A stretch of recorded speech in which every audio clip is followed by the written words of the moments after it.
Chapters Oda 1. A book falls from the sky. My surname is truly is the 2 in 12, and Yi is the 1 in 12. My surname is pronounced life ng tooth, and my given name is Y1, which sounds like Y Mini. And Yi Mini or ritual. That is to say, I am the Eryi in the sequence Wuji Wuji begets Tei Tai. Tei begets Liang 2 instruments, Liang begets Sixing 4 symbols, and Sixing begets Bagua trigrams. My grandfather should be called Wuji, my father Tai, my son Sixyang, and my grandson Bagua. Okay, that's not important. What is important is that a book, falling from the sky, cracked my head open. Eryi, dumbfounded, sat on the ground. Stupidly clutching his head where a large lump had formed, he stared blankly at the object in front of him, a book, or something like it, more than a foot long, a little over a foot wide, and several inches thick. Well, it did look like a book. Dark red, thick leather of an unknown material covered the inch-thick front and back covers. Shiny, polished brass corners adorned the covers. In the center, aside from an embedded grayish-white, cloudy crystal, there wasn't even a title. Yi looked up at the sky. No aircraft. He looked around. The nearest building was over half a mile away. So, the question was, where did this damn book come from, and how did it manage to crack his head open? Yi carefully touched the large lump on his head, accidentally hitting a sore spot. He hissed, drawing in a sharp breath, wincing in pain. He looked at the relatively small amount of blood on his hand. It seemed he'd only broken the skin. He moved his neck, confirming that his head should be all right. Only then did Yi begin to feel fortunate about the circumstances surrounding the mysterious book's unexpected arrival. It was the flat cover that smacked his head, not the menacing brass corners. The abrasion was probably due to the crystal embedded in the cover. The protruding crystal was an irregular rhombus. Its slightly sharp edges had made contact with his scalp. But that seemed unimportant now. His head swimming, Yi stumbled to his feet. His vision blacking out in waves, countless glittering golden stars danced before his eyes like cheerful fireflies, gritting his teeth. Yi endured the dizziness before picking up the book that had fallen from the sky. After carefully surveying his surroundings and confirming that it wasn't a prank or an accidental high-altitude drop, Yi vaguely felt he might have stumbled into some kind of mysterious event. To say he wasn't a little nervous and uneasy would be a lie. But firstly, it was a bright sunny day and this strange book, let's call it a heavenly book for now, had simply landed on the ground, without any demons, monsters, or paranormal activity emerging. Secondly, the vibrant energy of the large group of students running and jumping on the college's sports field made Yi less afraid. Instead, he felt a touch of anticipation and a great deal of curiosity, because this opening scene, no matter how you looked at it, felt like the setup for some ridiculously cliché adventure. With a nervous flutter in his chest, Eryi took a deep breath. Seeing no one paying attention to him in the corner of the athletic field, he resolutely flipped open the cover of the heavenly book. Nothing happened. No thunder cracked in the sky, no genie popped out of a lamp. The pages beneath the cover were bound in a kind of thick, pale yellow, ancient leather paper, but there wasn't a single word on them.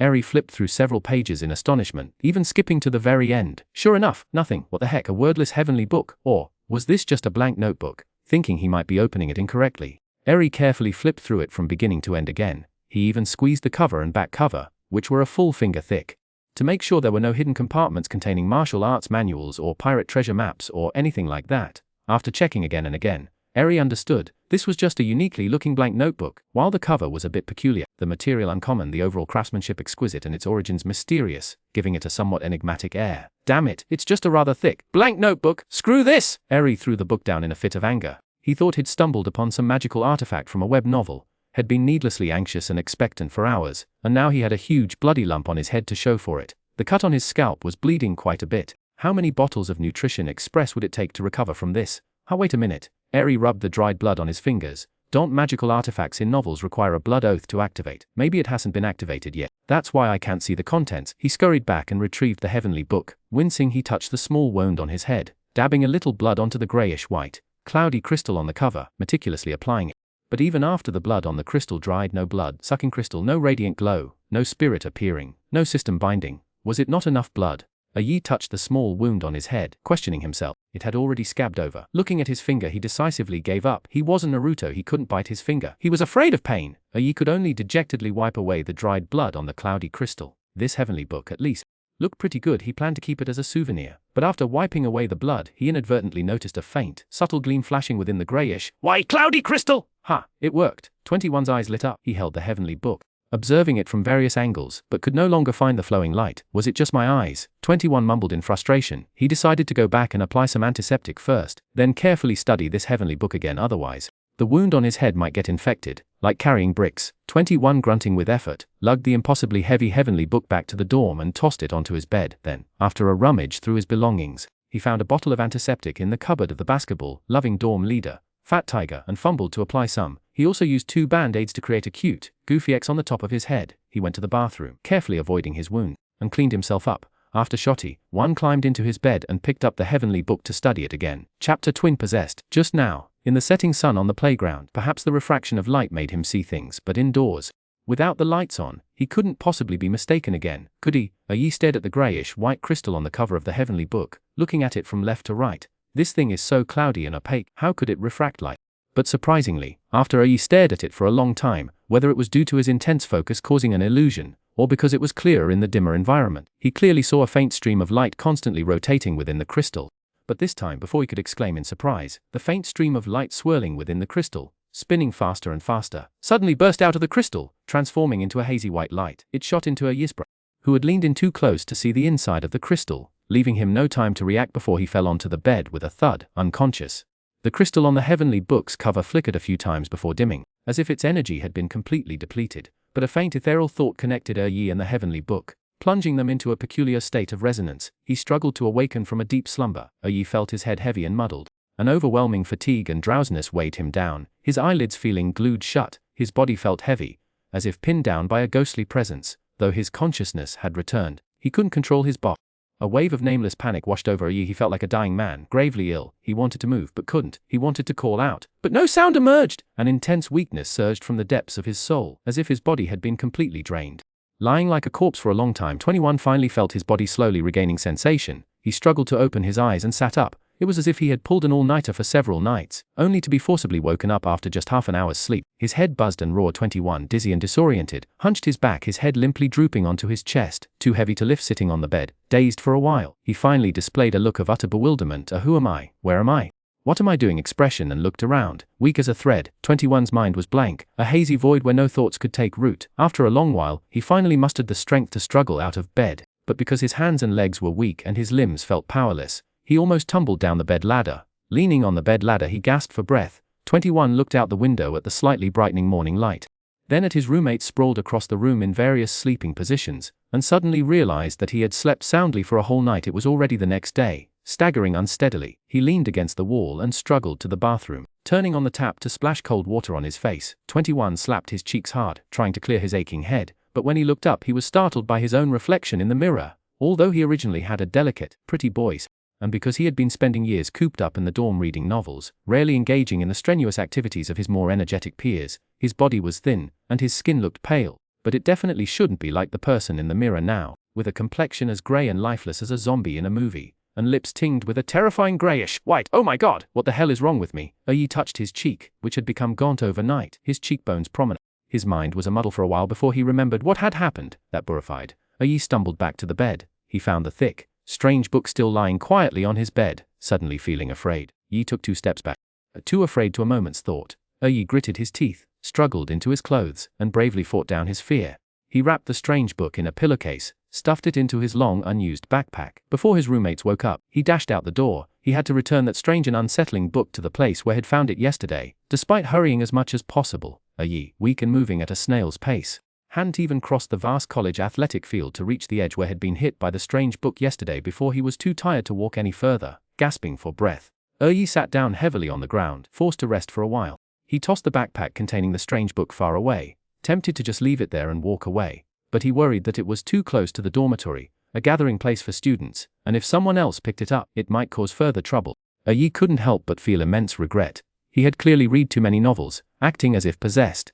He thought he had encountered some kind of adventure, a bizarre encounter from a novel, foolishly trying to interact with something so obviously sinister and of unknown origin. His current state was clearly like those described in various ghost stories, someone whose vital energy had been drained by demons and ghosts. He wondered if he might die. For a moment, Eryi's mind was a whirlwind of terrifying thoughts. After a shudder of fright, he struggled to his feet again, picked up his backpack, and prepared to continue towards a secluded corner of the college athletic field. A faint but alluring aroma of food drifted through the morning air, invading his nostrils like a potent spell.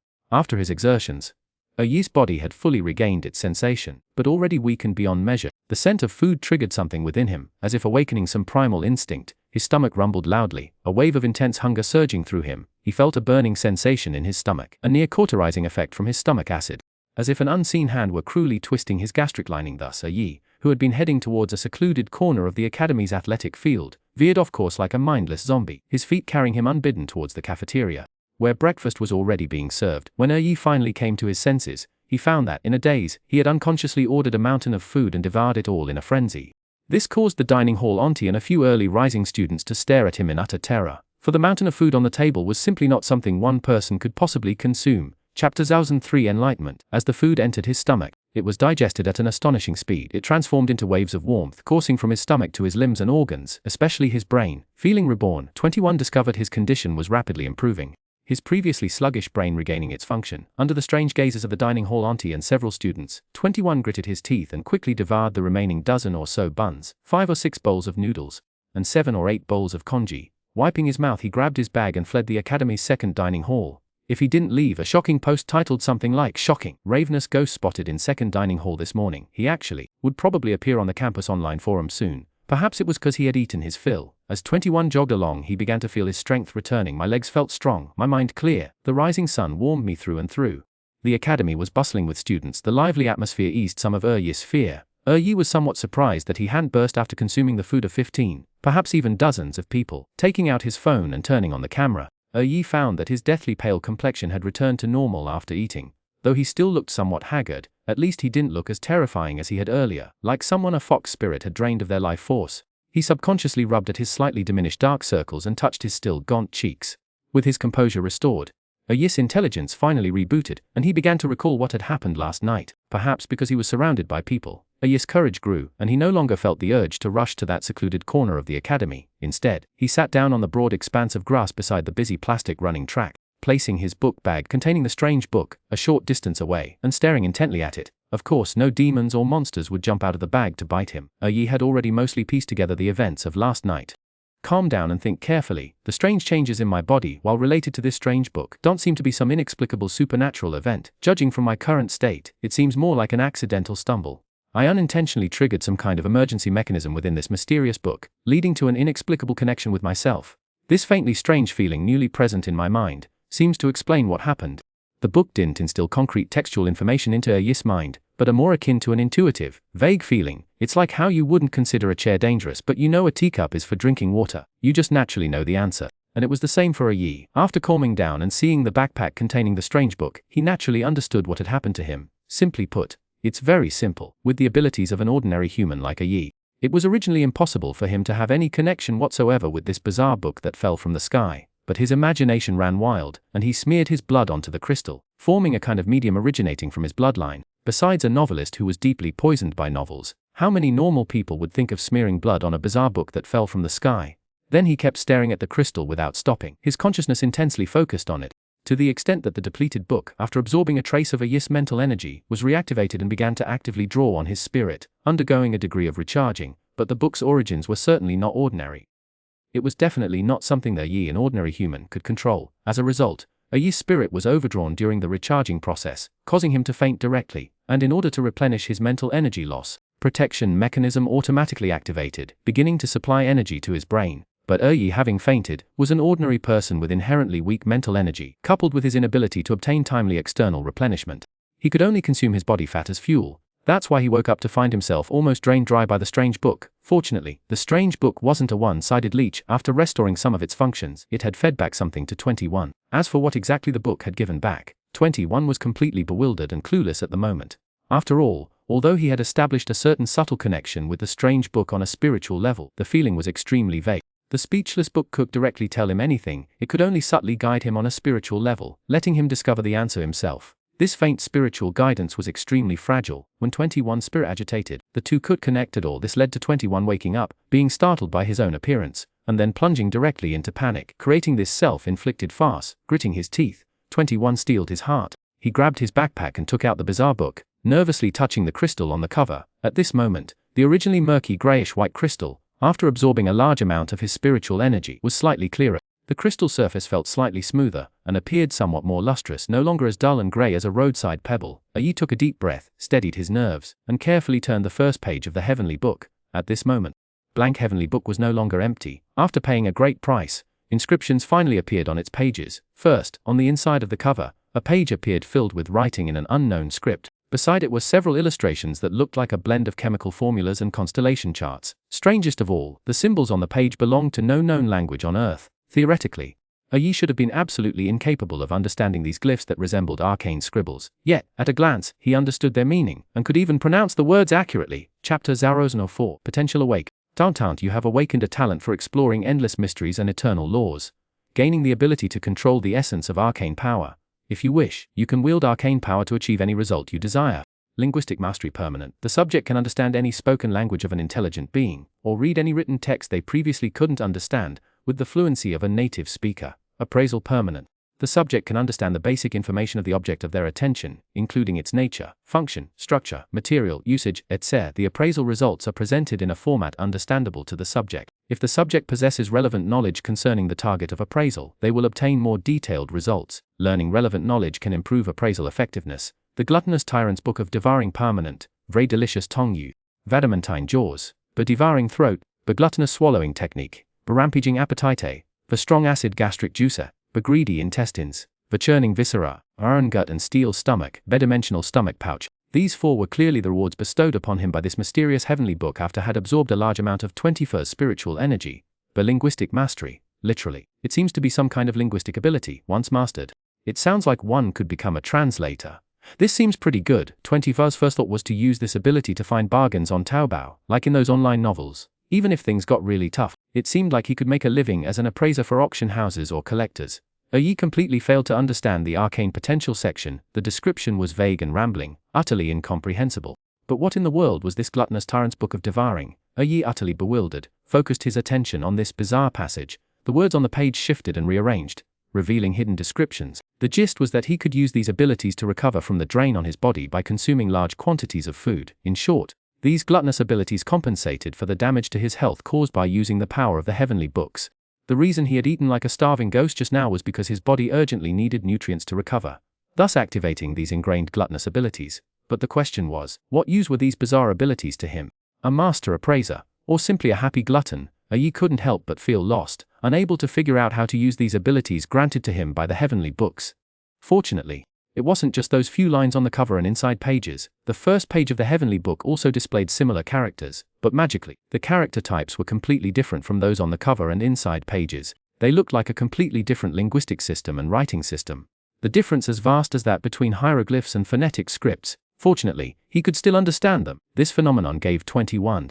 It seemed the linguistic comprehension on the cover and inside pages had granted him a language ability. Its primary function wasn't to make him a universal translator, but to allow him to understand the contents of this heavenly book. Otherwise, let alone that the text in the heavenly book didn't belong to any language on earth. Even if it were an earth language, it would be able to withstand changing the script with every page turn. Calming himself, 21 focused his gaze on the text on the first page, instinctively understanding how to read the heavenly book's contents. Similar to the text on the cover and inside pages, it was a long narrative followed by an unknown structural diagram resembling a chemical formula, only seemingly simpler in its composition than linguistic comprehension. Reading technique youth order level, 10 minutes level. The subject can read book, papers, objects, or any material carrying text in any form at a speed of 1 page per minute, and it helps the subject memorize the content. Is this a book reading ability? Eryi flipped the page in stunned disbelief. Just that short paragraph. And then nothing more was recorded alone on the top of the first page of this thick book, 15 cm thick and 45 nm long. Below was a large expanse of blank space, not to mention the thick stack of pale yellow blank leather pages that followed. Who knew how many pages there were? Okay, but how do you use these abilities? Eryi, through that mysterious, inexplicable sensation, one he'd almost paid for with his life, vaguely sensed that the secrets within this heavenly book certainly didn't end there. It was simply that the current conditions were insufficient for them to manifest. But the heavenly book didn't tell him how to use the abilities he'd gained, leaving him utterly bewildered. Instinctively, he stared at the pattern for reading technique on the page, a diagram that resembled a chemical formula, for a while, memorizing the structure composed of dots and lines. Then, closing his eyes and recalling the diagram, Eryi felt a sharp jolt in his brain, as if a cigarette butt had burned it, a searing pain for a fleeting moment. When 21 opened his eyes again, he was astonished to find that the structural diagram was imprinted in his mind. But what use was that? Confused, 21 tried several other structural diagrams from the inside cover. Finding no effect, he closed the heavenly book and decided to try a real book. As a current student, 21 naturally knew where to find plenty of books in the academy. The library. Getting up and dusting off his bottom, 21 headed straight for the information science library, conveniently located next to the playground. Arriving early, he didn't need to worry about reservations. His eyes scanned the towering bookshelves, 21 intending to find a textbook from his own department to test the effect. But when his gaze fell on the spine of a particular book, information about it automatically appeared in his mind. Ordinary book, plant fiber material. 21 couldn't have. Similar information appeared for each one. Chapter Al-Arfai's I Want to Be a Top Student. Daily Skill. The Gluttonous Tyrant's Book of Devouring. Part 1 of the series I Eat So Much. Even am scared of myself. Delicious tongue. The subject's taste is affected by mystical power, making any food taste like the finest delicacy. So the appraisal skill permanent is actually a passive skill. No wonder I couldn't find an active way to use it. And the way it works seems to be related to how much attention 21 pays to a certain item. The more focused the attention, the more information is obtained. But for now, I shouldn't worry about testing the appraisal skill. I randomly pulled out a book titled Principles of Compiler Design and Construction, flipped through it, and began focusing my mind on the reading skill imprint in my mind. 21 didn't know if this was the right way to do it, but thank the spiritual guidance from the heavenly book worked. He felt the reading technique print in his mind begin to fill. The sensation was strange. It was like inflating a balloon, only using his imagination. The imprint in his mind truly did fill. Eryi discovered that the process had little to do with inflating a balloon. The key was to concentrate intensely on the imprint. Although imagining a balloon in his head was rather silly, but considering he was still in the exploratory phase, this association helped him focus. The process of charging the imprint wasn't fast, but it wasn't slow either. It took about 6 seconds from start to finish. Eryi felt the reading technique imprint in his mind light up faintly, like a light bulb filament with insufficient voltage. Alright, he'd found the method for charging it. The question now was how to unleash it. Having tried for half a day without success, Eryi pulled out the heavenly book again. He flipped to the section describing the reading technique, hoping to see if he'd missed something. But as his eyes glanced over the chemical formulas on the page, he felt the imprint of the reading technique in his mind bloom into a burst of light. Like a firework illuminating a dark room, flashing past in an instant, almost without thinking, his gaze fell upon the open page of compiler principles and compiler construction. Eryi's eyes were involuntarily drawn to the lines of text, and he began scanning them at a speed of 10 lines at a glance. The words his eyes swept over seemed to transform into dancing characters. They flowed into his mind through his eyes, yet strangely did not obstruct his vision. It must be remembered that computer science textbooks are not only filled with dense text, but also interspersed with a large number of specialized English words. Sometime, he would encounter an unfamiliar word or a passage he couldn't understand. Eryi would have to pause, consult a dictionary, or ponder for a while before continuing normally. It was difficult for him to read an entire page within a minute. Yet now he was able to read fluently without any hesitation. Eryi's academic performance had always been average. He was neither exceptionally good nor exceptionally bad, not so bad as to fail and require supplementary exams, nor so good as to drop out of school before graduation to start a business. If nothing unexpected happened after a few years of college, he would likely end up working for an IT company as a programmer. But now, Eryi felt that the content he had read was as clear as if it had been copied directly into his memory. The specialized English words and the obscure passages that had previously hindered him melted away like ice cubes in boiling water, allowing him to read seamlessly and effortlessly, with a feeling of exhilarating satisfaction. 10 minutes wasn't a long. When the effects of the outreading technique wore off, Eryi's eyes glazed over for a moment before returning to focus. Looking back at the text in the book, the dense mass of characters still seemed repulsive, but flipping back to the pages he'd already read, he discovered he had actually memorized the content completely, retaining the same clarity he'd experienced during reading. Eryi was stunned. This learning efficiency was simply godlike, wasn't it? I'm going to become a top student. No. Eryi couldn't help but feel a surge of exhilaration. I'm on the verge of becoming a legendary scholar. While overwhelmingly surprised, Eryi couldn't help but feel a pang of regret. If this learning ability had come to him earlier, wouldn't he have been able to achieve the top score in the Gaokao? Perhaps he could even have entered one of the top universities in the capital as a top student, just like the protagonists in those urban novels, completing a dramatic underdog story of a struggling student's rise to the top. But perhaps it's not too late now. He attended Zhongshan Academy, which, while slightly less prestigious than the Guozijian and Taishu Imperial Academies in the capital, was nonetheless a powerful 985 and 2 key university. If he truly dedicated himself to his studies, his future achievements might not be inferior to those of the imperial students from the Guozijian and Taishu. Thinking this way, he felt that his almost salted fish of a life might still be worth saving. For the first time, Eryi found studying not so tedious, but rather filled with joy, fearing that this divinely assisted learning state would disappear. He quickly gathered all the relevant books for his subject, moved them to his seat, and then, completely ignoring his surroundings, began a frenzied reading spree. About an hour later, Eryi, preparing to reactivate the effects of the reading technique, suddenly felt a dizzy spell, instantly pulling him out of his focused reading state. Confused about what happened, he looked around blankly. The library was very quiet. He was immersed in his reading when the study hall filled with students. Besides the gentle rustling of turning pages and the scratching of pens on paper, the entire space was saturated with the atmosphere of learning. It was clearly not the surrounding environment that had pulled him out of it. What? Eryi frowned in puzzlement. He lowered his head and looked back at the page, but found that the enhancement effect of the reading technique was gone. Trying to activate it again yielded no response. Had it failed, Eryi, who had just experienced the legendary joy of learning, couldn't help but feel a pang of anxiety, fearing the loss of this rare state of focused study. He quickly flipped open the heavenly book and saw that the description of the reading technique had actually changed. This episode is complete. Welcome to subscribe, turn on the small bell forward, please leave your comments. I will continue to update the content behind.